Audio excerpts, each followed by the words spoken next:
njya numva gusa mu baturanyi hari abaribwa ngo bashaka gufasha interahamwe cyangwa iki gutera u Rwanda, nibyo navuze hariya. Uwampa ngo babigire vuba nkwerekeye ko rwose ndaribwa barantegereje ngo ariko bamwe bashaka no kubikora ubundi barabizi, bazi ko bitazabahira, bazi ko ngira ngo ni nacyo kibatinza, ariko wangirira ngo babigerageze. Ibyo kuza bashotora ku mupaka nk'abajura akaza gakubita hakiruka, ibyo nibyo kudutesha umwanya, kuko nta na kimwe bakora, ntabwo wahungabanya umutekano w'u Rwanda, n'ibintu batashobora, kuko ntabwo FDLR yakwinjira mu Rwanda ngo imaremo isaha. Ibyo ndabibasezeranyije rwose, uko yazingana kose. Wenda kubera imipaka utarinda buri metero y'umupaka amanywa nijoro, wenda hari abashaka aho baca bakinjira, baba 200, baba 300, baba 1000. Ntabwo FDLR yamara isaha mu Rwanda, n'ibintu bidashoboka ikiriho.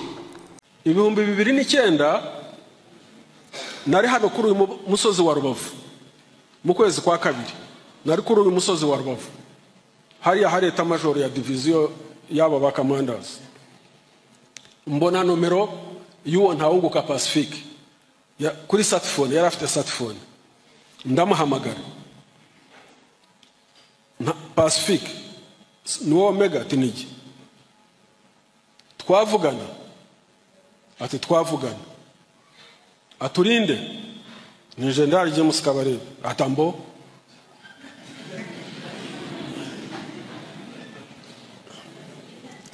Aturambwira iki? Namubwira nti Pacifique, iyi myaka yose umaze muri ayo mashyamba hano haruguru,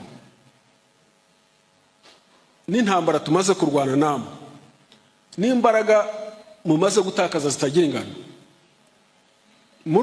urumva ko iyo ntambara urwana ifite aho izagukura n'aho izakugeza, ko bamwe muri mwari muri kumwe bamaze gutaha mu gihugu bakakirwa bakabana n'abandi, wowe waje ntirwarakabije. Yarayoboye FDLR, yarakiriye, ubu bari mu ngabo z'igihugu. Ni General Jerome 2003 Ngendahimana yaraje turamwakira, ari mu ngabo z'igihugu. Colonel Murenze Evariste yaraje, ari wari ushinzwe iperereza muri FDLR 2006, twaramwakiriye. Aba bose ko baje, ko twabakiriye, wowe nabo bose ufatiye bugwata aho muri ayo mashyamba mwavuyeyo, ko mwaza tukabakira. Ati nkubwire mo General, ati nkubwire ntimbwira, ati nge nzagaruka mu Rwanda nta mututsi n'umwe urimo. Ndamubwira rero Pacifique, uribeshye, nti niba ari ukutekereza nta munsi n'umwe uzasubira mu Rwanda, ntabwo uzahagaruka. Kandi koko niba ari kuri yatekereza akaguma uko nguko, Pacifique ntazigera kandagira mu Rwanda, kuko ibyo bitekerezo bye bishaje ntabyo azigera ageraho, ntabwo arigera ageraho. Ariko ubwo ntabwo byabujije leta y'ubumwe RPF kubaka ubunyarwanda no muri context mbi igoranye. Ntabwo byananiranye, kuko abo bantu bose mwumva bari muri Kongo muri ayo mashyamba bafite imiryango hano, bafite n'abana babo babyara. Leta ibaha amahirwe, irabigisha, abana bagatsinda, bakabona za burusi, bamwe bakabona na presidential scholarships bakajya kwiga muri Amerika. Hari ingero zihari, iyo uvuga ikintu gifite facts biba byiza cyane. Nk'uwo General Murenzi uyu munsi Evariste niwe wari ushinzwe iperereza muri FDLR, twarwanye nawe, yaratuzengereje ateye ubwoba. Iyo bari hakurya hariya ntabwo bavuga amazina yabo, bamwitaga Kayonga, sinzi impamvu bamwise Kayonga, ariko niyo yari pseudonym ye. Twajyaga tubyumva, Kayonga yarabaye Kayonga, yaratunaniye, yaratuzengereje turwanira hakurya hariya. tunyura mu nzira zidashobotse turamuzana, ariko ahageze yasanze umwana we witwa Trezor mu bana twabaraga nk'imfubyi badafite ababo, nubwo twari tumuzi ko ari uwa Murenzi. RDF yari yaramurihiye amashuri iramwigisha.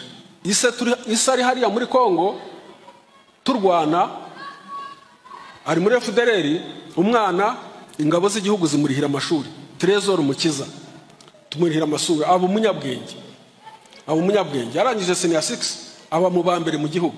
Abaye mu bambere mu gihugu, Perezida wa Repubulika amufata muri 60 bahaye presidential scholarship bajya kwiga muri Amerika. Trezor yagiye kwiga muri Amerika, Murenzi akirwana natwe ataraza. Trezor ajya muri Amerika ariga, aba umuhanga cyane, arangiza first degree, akora PhD, ubu afite PhD muri microbiology, specializinga mu bintu by'ubushakashatsi bwa cancer. Arahari, mumushatse mwamushaka, mwanavugana nawe mwamubona. So no muri context ya genocide ikabije bimeze gutyo,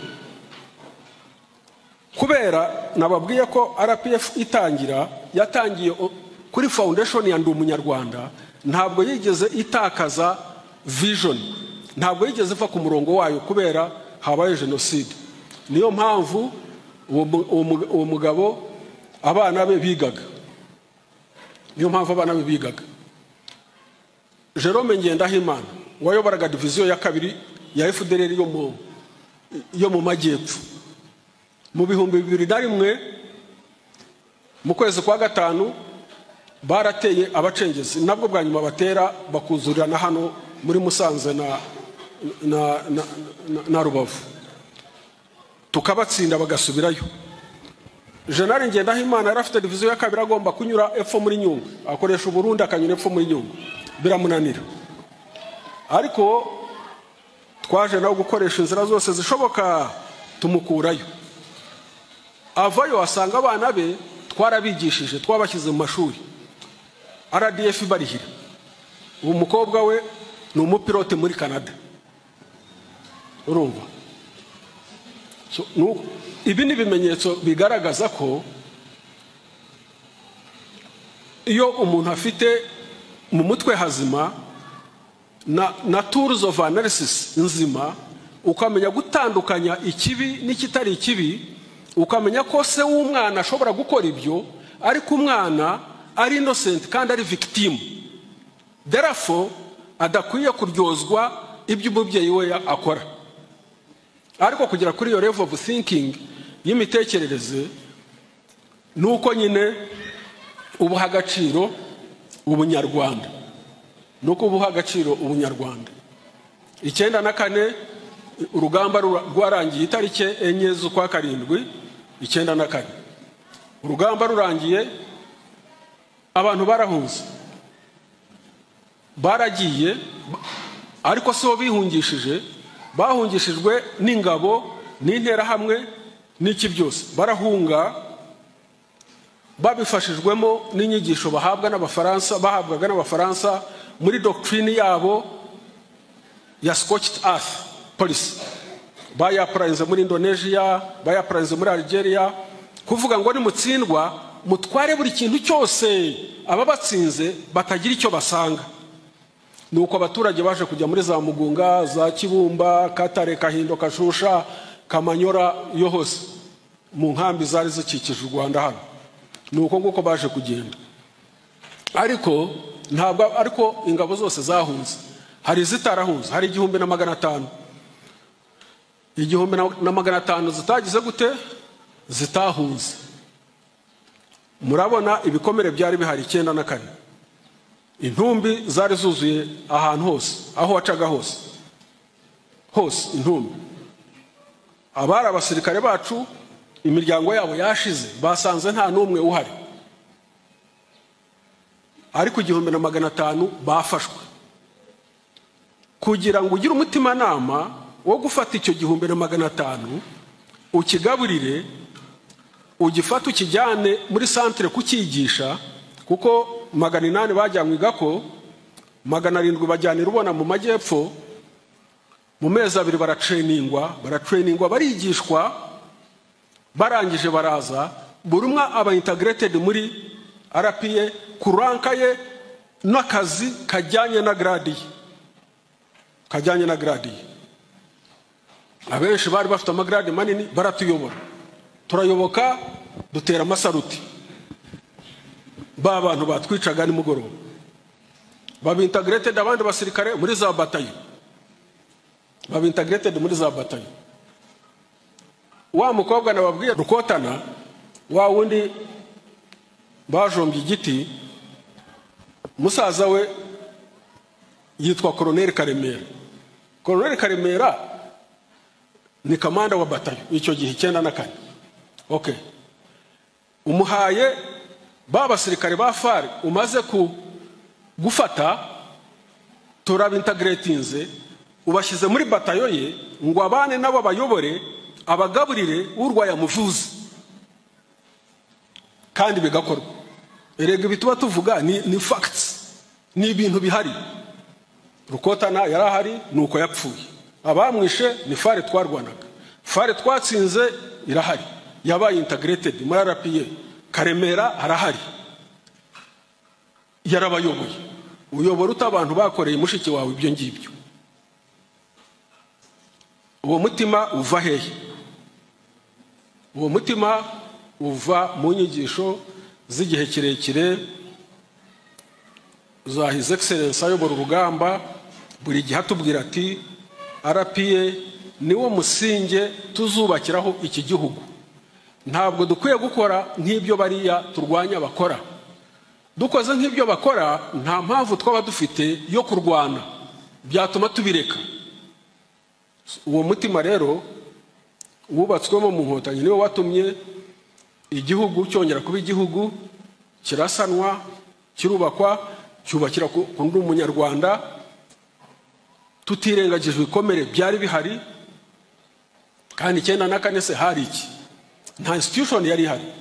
Igihugu cyose mwe muri abana ntabwo mubizi, nta administration yari ihari, nta muyobozi n'umwe wari uhari, bose bari bagiye.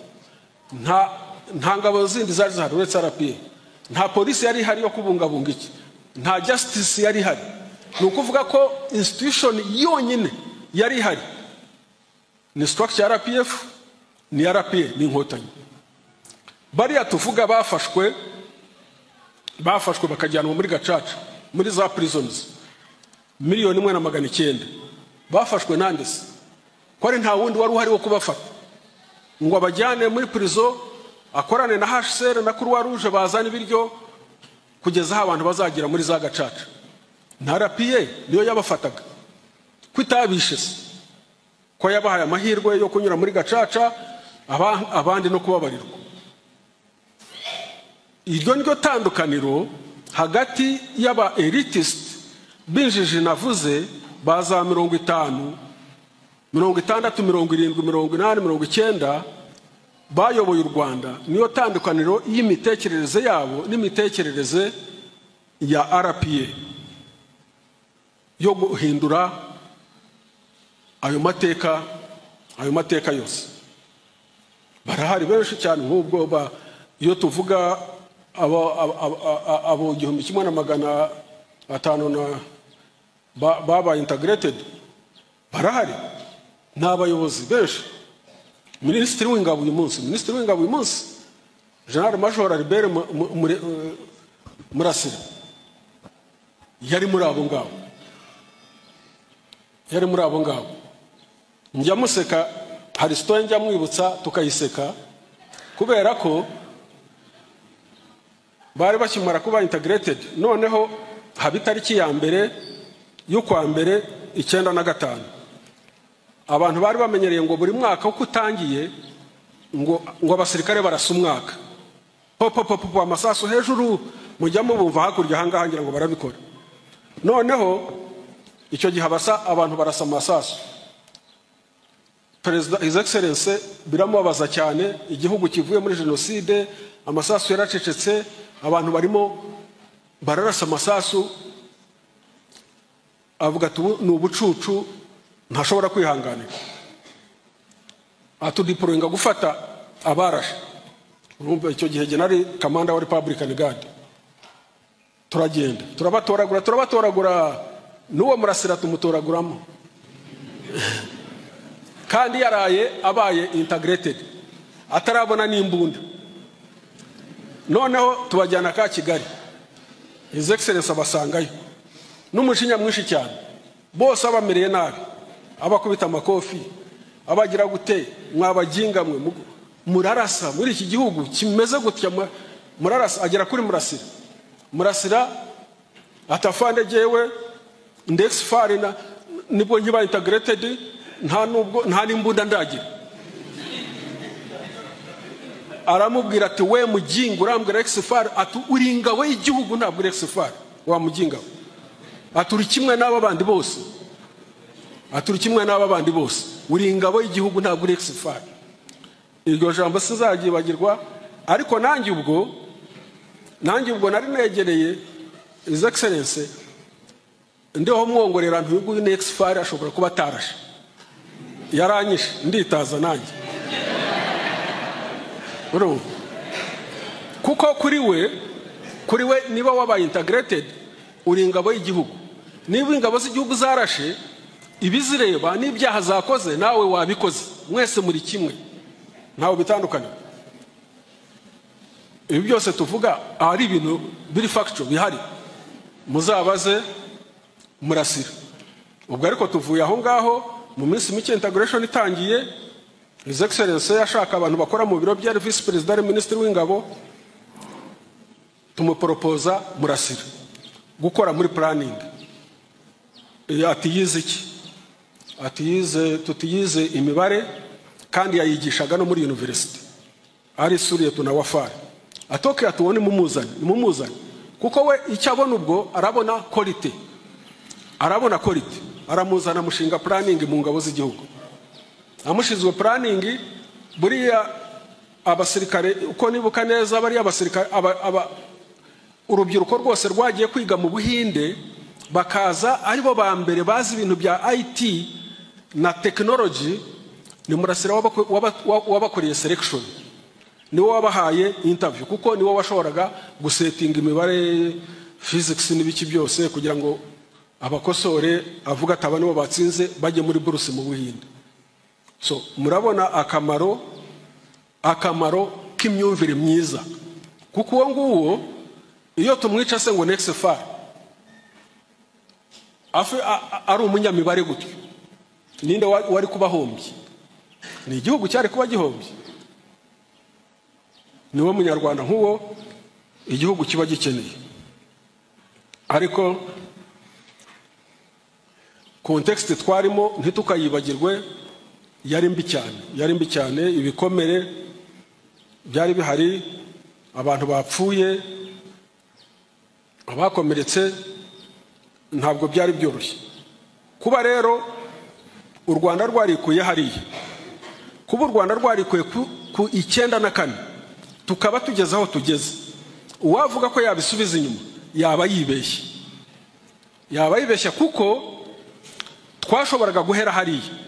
Buriya twashoboraga guhera hariya, urugamba rwacu rwo kubohora igihugu,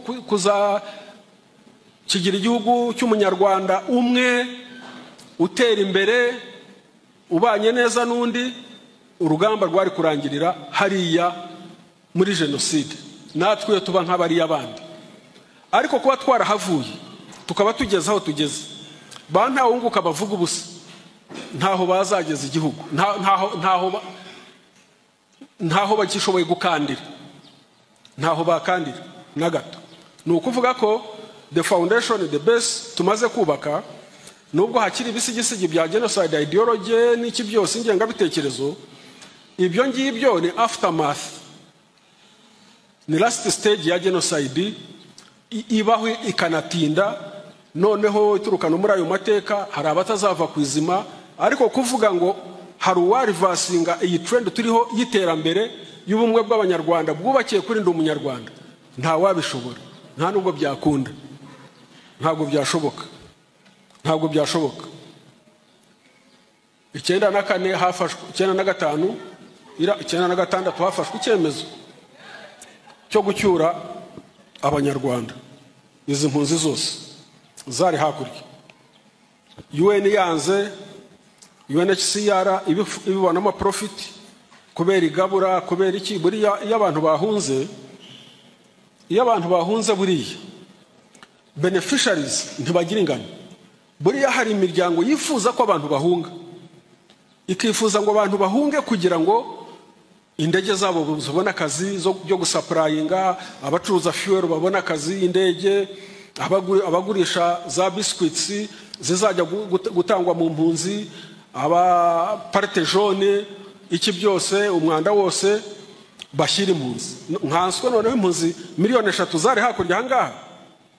Twahagaraga ku musozi wa Rubavu, ukabona indege kubera impunzi zari hakurya, ukabona indege zirandinga kuri Goma, zarutaga indege zirandinga ku kibuga cya Gatwick mu Bwongereza mu isaha imwe zabaga indege zikurikiranye gutya. Iyo ni business ikomeye cyane, ni business itoroshye. Je nyobora ingabo za Kongo, umushefu d'etat-major wa Birigi yaraje turaganira mubwira amateka y'u Rwanda yose. Aravuga ati ntabwo nari mbizi, je ndi umusirikare se ndi umunyepolitiki, atari koreka nkubwiza ukuri in the context y'u Rwanda rwanyu. Ati muri Kongo mwararwanya intambara, muragira gute musenya inkambi. Ati mwibaza ko hari umuryango mpuzamahanga n'umwe uzigera ubashimira ko mwacyuye abanyarwanda mugasenya inkambi? Ati never. Ati ibyo ngibyo mubimenye, muzabipfa n'amahanga akomeye, muzabipfa n'imiryango ikomeye, kuko you stepped on their interests. Interest zabo mwarazangije, kuko ni business. Yongera akandi kantu kari very sensitive ariko ka making a sense. Ya arambwira ati rero, ati mwebwe abanyarwanda nimutirwanaho ngo mukemure ibibazo byanyu, mutibaza ngo twebwe hari icyo tuzabamarira. Ati ndakubwiza ukuri, ati mwebwe mugira ethnicities ebyiri, abahutu abatutsi. Ati yes, twebwe the west abazungu, icyifuzo cyacu nuko haba imvururu zituma abahutu bahunga, kuko abahutu bo bahunze ni benshi cyane, kandi yari benshi biradufasha kugabura, gutanga imfashanyo, business ikiyongera. Ati naho mwebwe abatutsi you are handful, muhunze nta ubitaho, nta nuwabaha agaciro, kuko nta business value mufite, muri bakeya. Ati nicyo dupfana namwe, nta kindi. Ati nkubwiye ukuri, genda gutekerezaho mukemura ibibazo byanyu, naho twebwe abazungu ntacyo tuzabamarira, ntacyo tuzabamarira. Ati nizo mpunzi ntacyo twari kuzazimarira muri Kongo, zari kugumamo zigatungwa na parte jaune, zikahamara imyaka ibihumbi n'ibihumbi, amageneration yazo agapfa ntacyo agezeho.